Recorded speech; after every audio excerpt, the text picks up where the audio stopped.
Throughout time, people across the world told each other tales of how they came to be, of heroes and monsters, romance and tragedy, death and rebirth. Mythology helped shape the ancient world, explaining the unexplainable. This is Mythology Unleashed.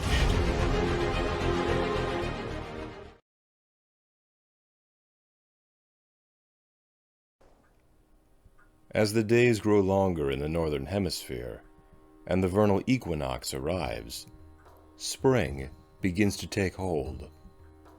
The air grows warmer, the snow melts, plant buds sprout, flowers bloom, drab colors turn vibrant as nature awakens after its long slumber. In ancient times, it was believed that such powerful changes were brought about by a powerful deity, or group of deities. In Greek mythology, the coming of spring was brought about when Persephone left the underworld and rejoined her mother Demeter. Germanic mythology had Yoster. Roman mythology had Flora. Aztec mythology had Xochiquetzal, and the list goes on and on. But perhaps the most mysterious of these nature spirits is the Green Man. Hailing from ancient European iconography, and going by countless colloquial names, the Green Man is depicted as a human man covered in, or perhaps made up entirely, of foliage of the woods and fields. Some say that it is the Green Man who brings the springtime warmth and awakens the flowers and plants from their hibernation, blanketing the wilds in vibrant colors. Others say that he is the very embodiment of nature, given a man-like form, whose strength and virility grows from the early spring all the way to the waning days of summer, before weakening in the autumn and dying in the winter, only to be reborn come the following spring. His visage has been utilized for centuries, before even the Roman Empire, transcending various cultures and religions, with carvings adorning rustic cemeteries, deep forests, and even old churches throughout Europe and as far east as India, with a particular emphasis in Great Britain and France. His deep, penetrating eyes and stoic expression through leaves and ferns is an iconic image widespread across the world, and yet, little is known about him. Much like the Celtic figure Cernunnos, the Green Man has little, if any, surviving ancient texts concerning him. He does not feature as the central figure of any legend of old, and whenever he was mentioned in later literature, he was less an individual and more of a force, a piece of the universe given a face. Even the name Green Man, by which he is best known, was coined a long time after his initial debut. His original name, if he even has one in particular, has been lost to time. So where does he come from exactly? And where do the ideas of him being a springtime deity originate?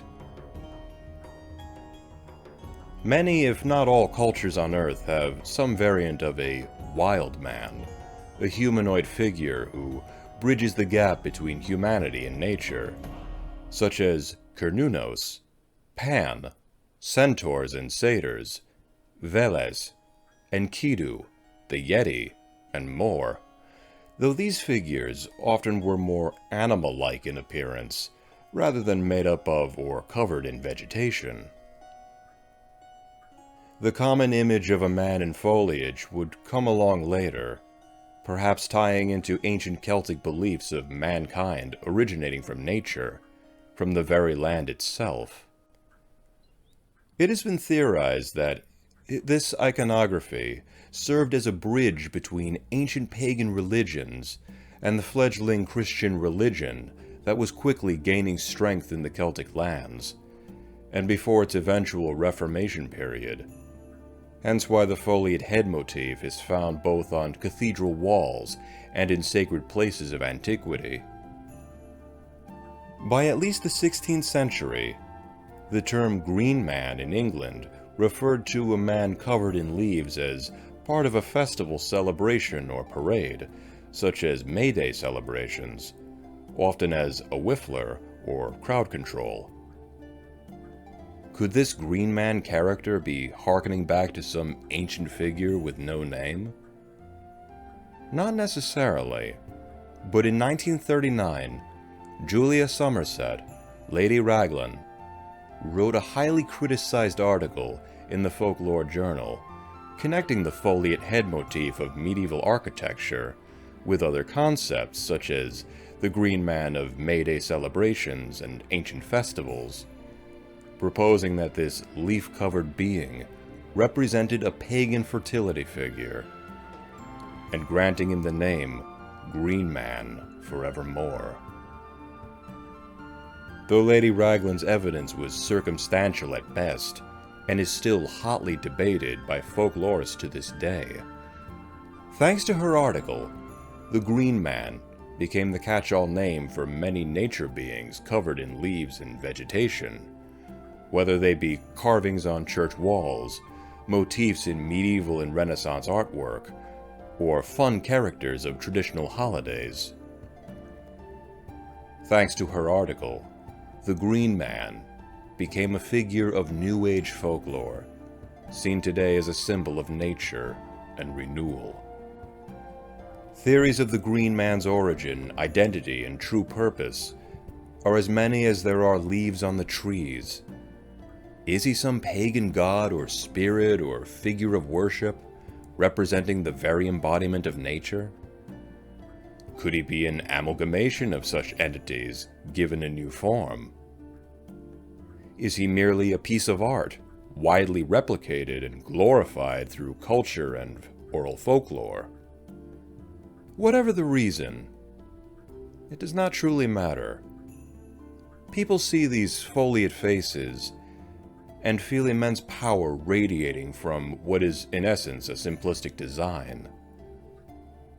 In more recent times, the Green Man has become a prime figure in many forms of neo-paganism. His ever-staring eyes and leaf-covered face have come to represent the many aspects of nature and the springtime season, symbolizing foliage, growth, change, birth, decay, death, rebirth, renewal, the changes of the seasons, and nature as a whole. The mysterious visage of the man formed of leaves and foliage reminds us all that we are all connected and forever bound to the forces of nature, to the great circle of life. He runs through the forest, breathing life into all that he can, whispering to the trees. He's known as the Green Man, passing on his vibrant energy to all living things green. Perhaps he's been near, but you know not what you've seen. Maybe the leaves have rustled spontaneously, but no breeze is present, chasing in and out of tree. This will be when he talks to his woodland friends, who he wholeheartedly loves, protects, and defends, and tells them magical stories that make their little leaves shiver in delight and excitement, so that they will deliver an abundance of new leaves when spring comes to the land. The time of awakening and renewal, guided by his expert hand. And if blossoms are required on a particular tree or plant, a different song he will sing to everything from toadstool to ant, for all have their part to play in every green place, their energies all needed along with divine grace to create an environment so that the right conditions abound, the flora, the fauna, all lending their sounds in a magical orchestra of frequencies and notes, all playing the tune which the Green Man wrote. Then comes summertime, a rainbow he manifests, painting everything in his bright colors, from petals to birds, eggs in their nests. And in autumn he begins to sing his lullabies, so that the leaves will fall and dance in the skies, ready for winter when nature resets in its slumber and has long since turned to shades of dark brown and umber. A chance for the green man to recharge and reflect on what new life he will breathe into next. Look beyond the surface of the realm of the green man to learn more of his work and his fairy clan.